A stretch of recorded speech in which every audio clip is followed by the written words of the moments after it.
and 10 minutes to the top of the hour. This is still Good Morning Kenya, time for our second conversation this Wednesday. And you know, if it's Wednesday, it definitely matters lifestyle.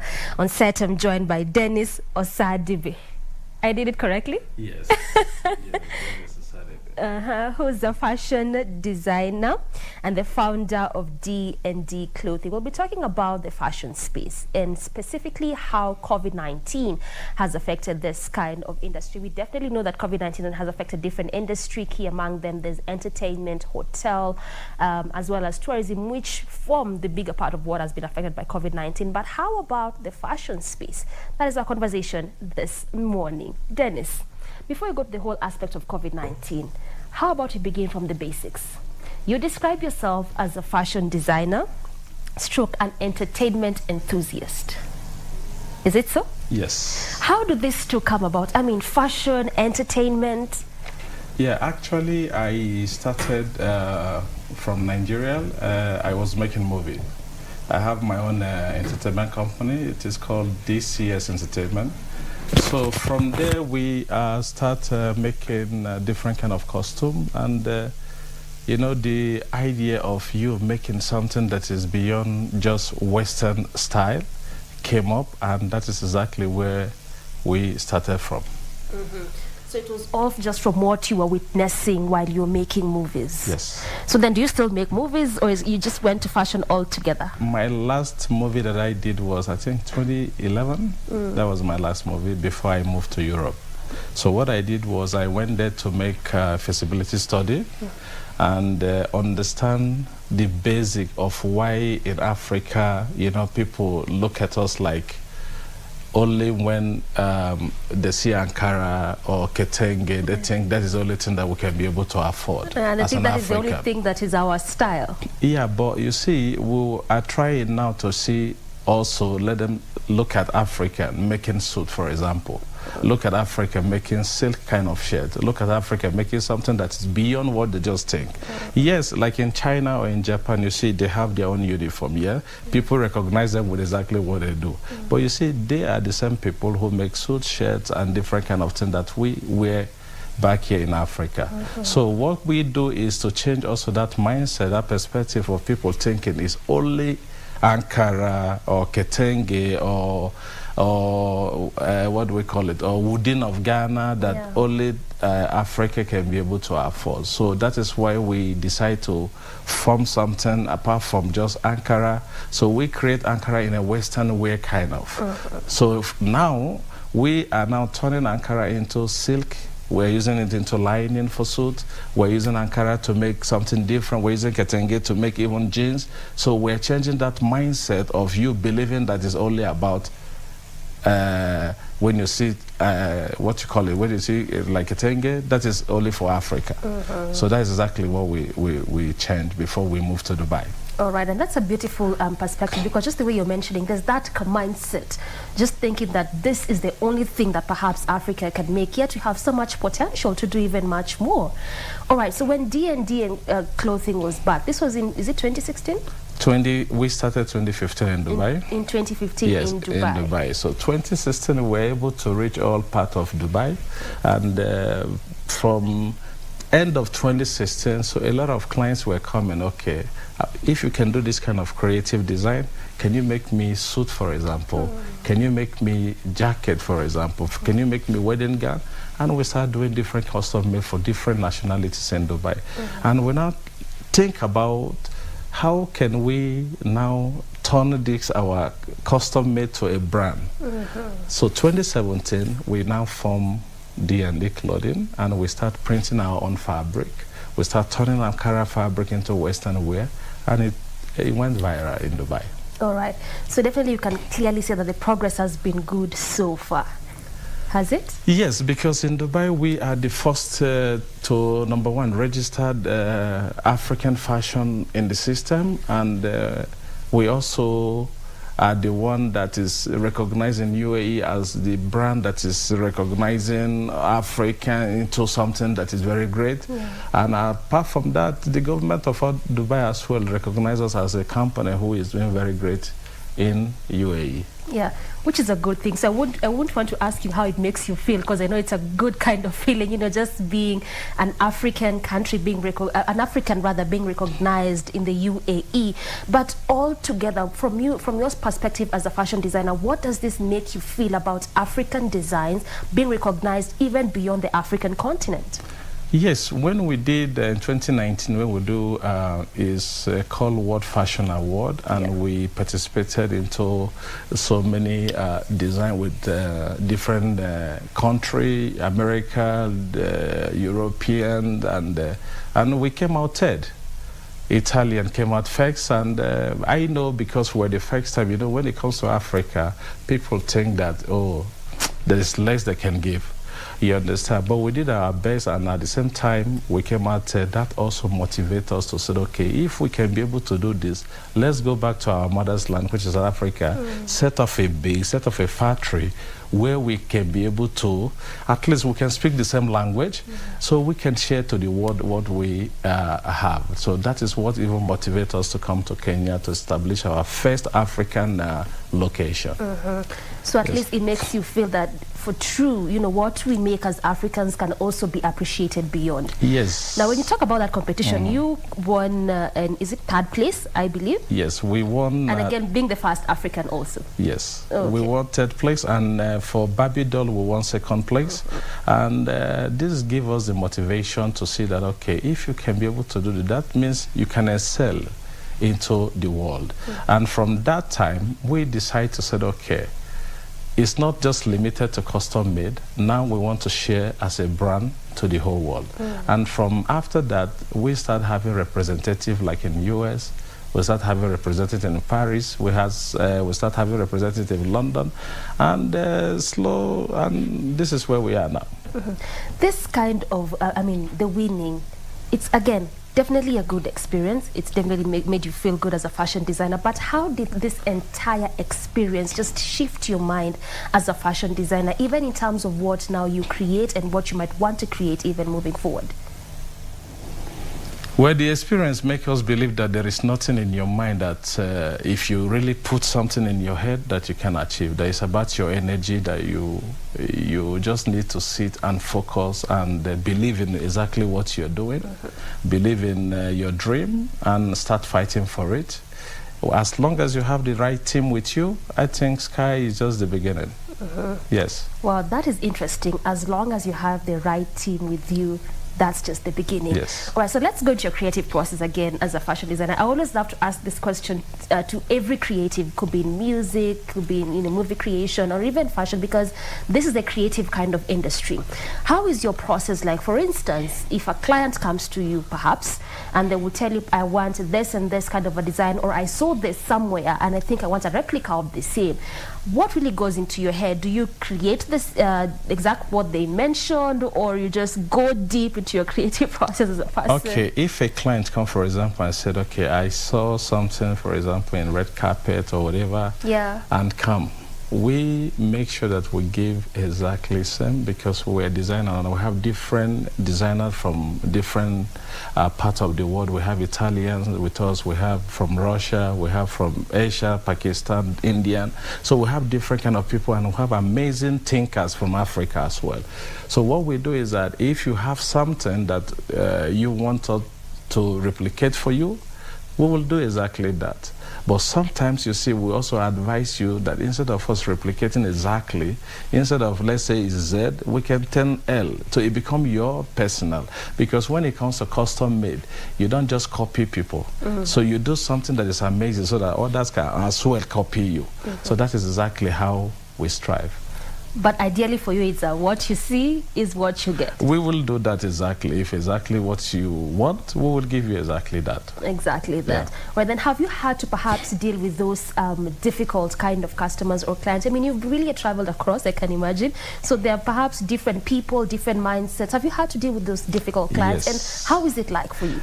You see, when it comes to, when it comes to Western, and if they give you something to make, if you don't make it exactly like that, you're already in problem.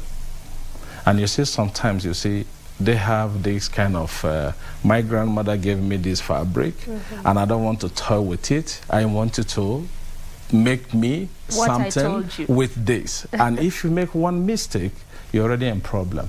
So that is why we make sure that we have fabulous expatriates, people who understand and can be able to interpret different kind of fabric and print. And apart from even fabric, you know, in Africa, yes, we can create something that is amazing. We can design something. But sometimes you see that we don't even know how to merge fabrics. You understand? If you see an animal, for example, you need to make sure that you merge, so at least it can be able to fit into the system. So this is exactly also what we're teaching our people here, to make sure that they can be able to strive beyond what we think. That's interesting. Yes. So it's not just making a cloth because someone said they wanted a particular cloth, a particular design, but also does that bring the whole aspect of color coordination? Yes, color coordination is part of it, but you see sometimes you see fabric almost in a way that you don't understand it. You need to interpret as well the fabric to make sure that you match. You understand? Let's assume what you wear now. If I want to make this one, I will make it in a different way so that the beauty of this interpretation will appear in a very fantastic way. In a different way. In a different way. So if someone says, I want exactly like that, you can try and make it in a way, yes, perhaps not quite the same, but also to fit the kind of person. Yes. All right. Now, let's talk a bit about how, for us as Africans, I mean, for the longest time, we have perhaps this mindset of what comes from the West is good. And we've seen that a lot even here in Kenya. We'd prefer to buy the second-hand clothes, which is not bad, depending again on someone. But what does that say about how we embrace, appreciate our own? For me, it is very bad because... you think it's very bad? Yes. If you have a second-hand cloth, for example, why don't we wear and send it to them as well? Okay. Why must it be? Yes. Why must it be that we have to accept anything that is adulterated, anything that is left behind belongs to Africa? You understand? We need to also understand that it is time for us to be proud of who we are. We can as well wear and send it back to them. Let them as well buy that same something. So it means we can make our own, wear, and send it to them? Of course, yes. Okay. Of course, if they can make and send to us, we can as well make and send back to them. I tell a lot of young, for example, designers who are coming to my place, and I tell them, first, you don't just be a designer. First, what is your aim? How do you think that you want to impart into the society of the world? Because the only problem we have now, you see, if I'm a Kenya, or if I'm a Nigeria, I am thinking just in Nigeria. I don't want to think beyond Nigeria. You understand? Yeah. We see a lot of fashion designers, you know, they have this mindset of, okay, as long as I can make for, let me give an example, for your people, for example, so that means they are already there. You don't know that even you can think beyond just Kenya. You think to Tanzania, you think to Nigeria, then you think to the world. We can do that. But the only thing that we have is this limitation of what will people talk about me? How do they think about me? You don't care how people talk about you. So what you just need to do is to create your dream, believe in that dream, and keep pushing. A time will come, you see the right person that can be able to take you to the next level. All right. So then is what I'm getting from you is that this is a poor mentality we are harboring as Africans, especially when it comes to appreciating and embracing our own.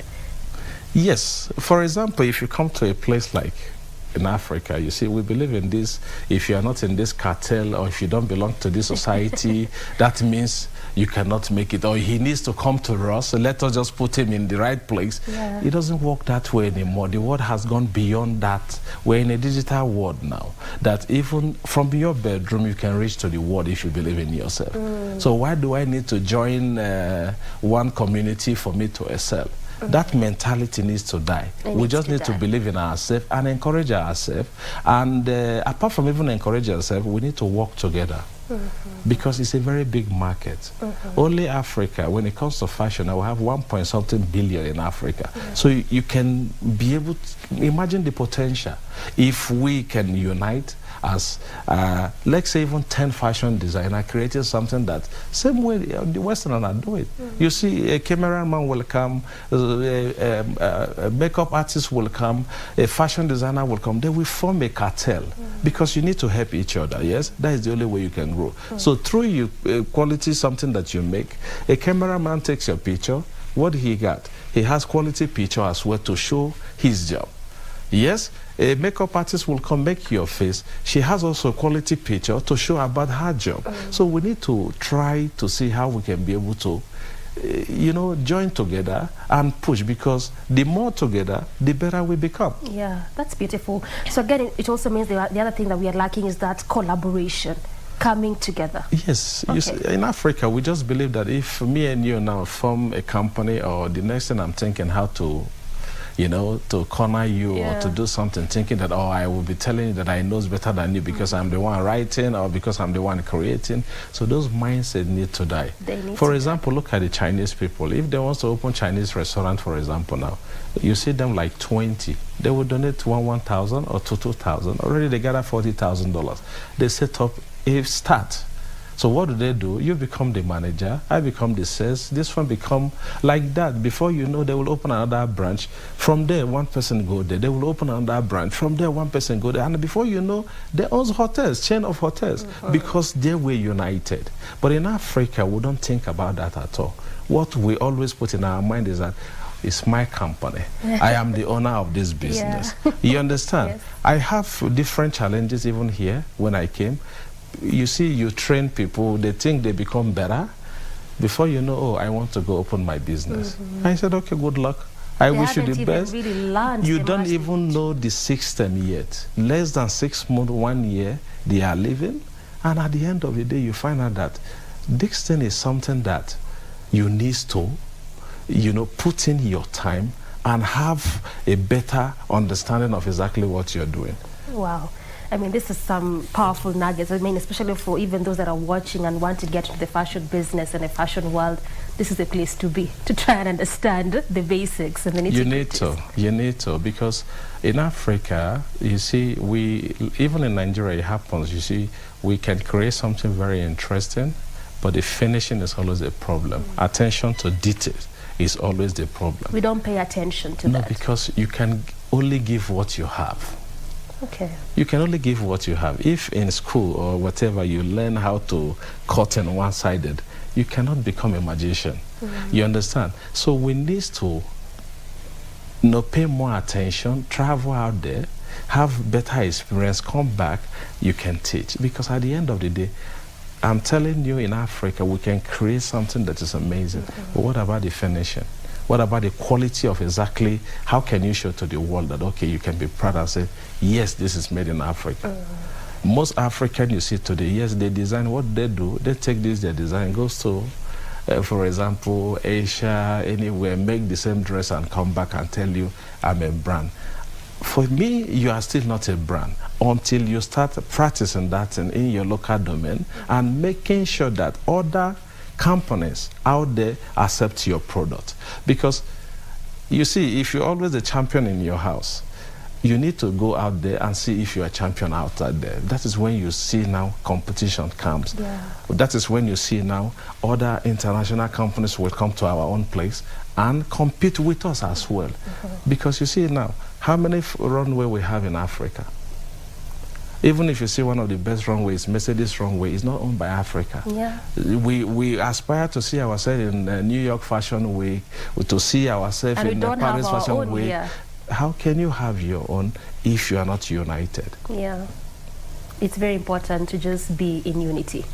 Without that, there is no way we can move. There is no way we can move in Africa, really. Right. Dennis, again, there's that other aspect, because in as much as we really want to grow our own, in as much as we may want to appreciate and embrace our own, especially now when you come down to a place like Kenya, there's always, again, that issue of, like you mentioned, the second-hand clothes. Yes, and you say that, I mean, in as much as we can get from them, we can also make our very own original, and they can equally do the same. But then, from your perspective as a designer, what do you think needs to be done? Because when it comes down to Kenya, the whole aspect of manufacturing is so limited just because of that. But then again, if we ban that, what happens to the business person who are focused on that, on those kinds of designs? Yeah, this business person needs to now come unite with the local vendors here, because at the end of the day, if you're buying fairly used clothes for 1,000, and now I am happy that you see you start growing already cotton here. So now it is time for government as well to support us, the fashion industry, so they can be able to at least produce fabric for them, because also fabric is challenging in Kenya. I have to tell you something. Sure. If you go to looking for something that you want, or somebody has a picture that he or she wants you to replicate, also fabric sometimes you don't get the kind of quality fabric that you're looking for. Yes, we have in some places, but you see, he needs to be like in different places, so that when you come, you see fashion designers all over the world. Now they just go to the neighboring place, they pick fabric here, they pick this one here, they pick that one, and before you know, they create something. It's in plenty. Yes, it's in plenty. You know, but here in Africa, sometimes you see, even when you have something in your mind, you need to wait till you now start looking for this fabric. And how many people know how to search quality fabric? How many people know where to buy quality fabric? Because the mindset is, okay, you just go to Turkey, or you go to Dubai, or you buy from China. But also, if you have different companies that produce different fabrics here, it will help also the people who are here to excel very fast. Because if I'm waiting for a product to come from China, a fairly used product, sometimes it takes me 1 month. And you have somebody who can produce that in 3 days for you. Which one is better? Clearly, that makes a lot of sense. So as in as much as you may want to embrace our own, there's also the place of the government. Yes. In that capacity. Without government in this planet, there is nothing that can be done well. You understand? Because they are the leader, they are the head. You understand? So they need to provide that enabling environment so that people who comes as well can excel. I see a lot of very great designers here in Kenya. A lot. But sometimes you see, even when you're looking for the kind of pin that you want to use, you don't find it. Just pin, I'm telling you. You understand that you want to use, you don't find it. So we have this kind of thing that if it's coming from only one place, that is the only way you can find it. We need to have different varieties so that whatever you're looking for, it is very easy for you to access.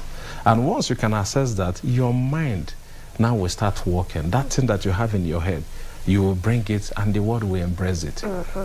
Also, you talked a bit about that aspect of competition, and I'd really want to understand from you what exactly you do to just keep yourself afloat. I mean, there's various people to compete with, especially being a brand, you know, someone as you. So what exactly do you do? For me, I just believe that I do not have competition. You don't? Yes. Well, in the sense that I believe in what I'm doing, and I believe in my brand, that even if I don't sell it, let's say in Nigeria, I will sell it in US. If I don't sell it in US, I will sell it in Australia. Because I already have my own strategies. Where in digital world, where, you know, the world has gone even beyond your cotton. You see today now, people are taking just a photo of themselves in a mirror, and you have yourself wearing the same dress. So people have gone beyond even what we're thinking here in Africa. You understand? In Africa, we're still thinking about, oh, if I can cut my fabric, I'm already a fashion designer. The world has gone beyond that. So for me, we created a digital platform online that we are now even having a representative all over the world, even from our system here in Kenya. And if we have orders, what you do, you just produce in the next 3, 4, 5 days, you send. I'm not looking at, okay, just let me sit down because there is COVID-19 and I will just like fold my hand. No, as long as every challenge comes very great solution. If challenges not come, your brain cannot be able to work for you to see something and dream of something bigger. All right, and we'll come back to that aspect of COVID-19 in just a short while. But then again, I'd also just want you to go, like, expound further again, perhaps for those upcoming fashion designers who may really want to know, because you spoke about the strategies and you talked about the online platform, which is a great space. But aside from the digital space, which other strategies can one employ being in this kind of industry? The era that we are today is a digital era. You understand? Because if you... And it helps you even as a fashion designer or upcoming fashion designer to excel the more.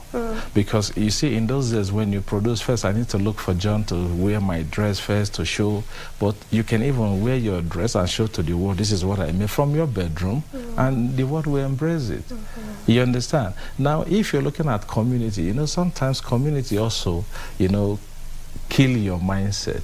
Oh, it's not beautiful. oh, it's not good, oh, this one's supposed to be like that. Nobody should tell you. It is your vision. It is your dream. So create that thing that you feel inside you, that the world will embrace it. And have 1, 2, 3 people, I think you're good to go. I think you're good to go. You've said something very important, just aside from that digital space. I mean, and that's why it was important for me to just try and understand from you which other strategies can one employ. That aspect of vision, is it one of those things that is really always lacking? Because you would hear someone say, I mean, I've been doing fashion for like 5 years, I can't quite see progress. Yeah, those who do... I've been creating, I've been selling, but I just don't see anything. We just need to support each other in Africa, in a sense that if I have an idea of how you will sell, you see, sometimes there is a guy that came to my place and I saw the bangle he wears, and I asked him, where did you make this? And he said he made it from Kenya here. And I love this job, but this person who made this, and nobody knows him or her. You understand? Yes. So what I did was calling my team. Now we are looking for this guy to see how we can be able to bring him into our own system, because I don't do bango. So that means if you create this bango, what will I do? I will help him to sell this bango, to show the world, because I have the platform to show the world. Collaboration. So this is exactly how we can be able to support each other to see us thriving.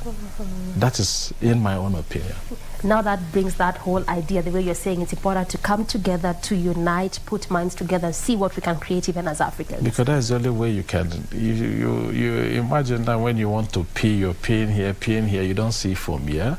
But when you pee in one place, you see that the foams rise up. Yeah. So that is what I believe that will make us, because we're left behind, in my opinion. Africa is it's a continent that has a great potential. Africa is a continent that I believe is the next world.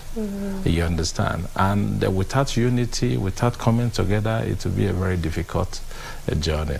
Yes, we will get there, but the journey is not going to be easy. Okay. Yeah. Now, also, I'd love to pick your mind in terms of how you'd compare these two markets. This is the market in Nigeria, and I'd love to pick Nigeria because, I mean, there's always, again, that mindset of at least Nigeria love and embrace fashion. They say that you will never miss to know a Nigerian when you see one, even if they don't talk, just in terms of how they are dressed, how they've really embraced fashion. So how would you compare the market in Nigeria and Kenya when it comes to fashion as a whole, the dressing, the wearing, and all of that? The difference between Nigerians and Kenyan is, for me, in my opinion, Nigerians are ready to take any risk. Kenyans, you understand now? Kenyans, some of them, yes, they are doing very well. Yeah. Some Kenyans are doing amazing, I'm telling you. But the fact is that we just need to do more. You understand? We just need to do more. If you see a Nigerian that dress as you like, create the same thing for Kenyans. Do you understand? Yes. Create the same thing for Kenyans. We have some group of guys that came, now they want to create something for the Indians living in Kenya with chiffon, silk mixed with ketenge. You understand? And also you have ketenge, which is is it your main fabrics here? Yeah? The Maasai, the whatever, the Kikuyus. So if you can be able to, turn this thing into something very unique and from something for Kenyans, and everybody will embrace it. You just need to believe in that, your story, and you bring it to the world. At least your president today now is talking about that you need to wear made in Africa, and he's doing African, so well. and he's pushing into this thing. So that means there's a very big opportunity for fashion designers here in Kenya to strive and even reach the world. I want to wear also Kenyan ketenge. The world wants to wear the same thing, So it just push and believe. That is it. And it's a question of taking risks, not being afraid. What will people say? What will people think? Yeah, because you just need to start doing something. You don't care about what people think about you. You understand? You don't need even to think if there is anybody existing in your side. You just need to believe in yourself and keep pushing that. And I believe there is a very big potential. Kenya has a very big name and a very big space in Africa. So that means whatever you do from here, if really you believe in yourself, will excel. You understand? Yes. Well put, well put. Now let's talk a bit about COVID-19. In the inception of this kind of disease, like I mentioned earlier, we definitely know different industries were affected. Key among them, hotel, tourism, entertainment, but also fashion space was really affected because also the way you mentioned in terms of sometimes shipping fabric from various areas. So for you as a designer, how did this take a toll on you and how have you dealt with it so far? By the way, I came to Kenya during COVID. Oh, wow. Yes, so I was among those that were affected because when we came in the next month, was when the COVID system break out in Kenya, and we were stopped because then we came in with different expatriates. So like after 2-3 months, they has to go back to where they come from. But you see, and before that time, we have already done employment, and most of them are single women, who are having their case that, you can't just tell them to go home. Already they have believed that, there's a place that, they can, sustain themselves. Yeah. So it was a very big challenge for us as a company by, you are not selling, but at the same time, you're taking care of a lot of people. Because then when we came we're training, you understand? So we're training them to see how better they can become. And I can tell you today, a lot of them are stitching something that you would think is made in Italy. You understand? But after the COVID, it become so easy for them to say, I want to go open my own business. Just the same thing you were saying. I want to go now, start my own something. Yeah. But the challenge of that COVID also made us to, like what I'm telling you in a digital world, made us now to begin to think beyond just custom made or beyond just making in one country. Yeah. So we decided to build our own digital platform where we start selling all over the world. Oh, okay. So did you manage to keep all your employees regardless of the situation? I mean, many people really lost jobs during COVID. Yeah, during COVID, those that I employ, all of them were kept. But after COVID, they are leaving. And I'm feeling bad about it. But it's like... Yes, I'm feeling bad about it because... Yeah, because you see, you train and you believe that, what you give, you want to expect back. I have a little bit, but some of them are still there and we're pushing together. Yeah, that's beautiful to know. Yes. Thank you so much, Dennis, for your time and at least making us understand more about the fashion space and what we even need to do as Africans to improve. My pleasure. All right, and that's how we bring the conversation to a close from me and on behalf of the entire team. We say thank you so much for watching. Till tomorrow, good morning. Thank you.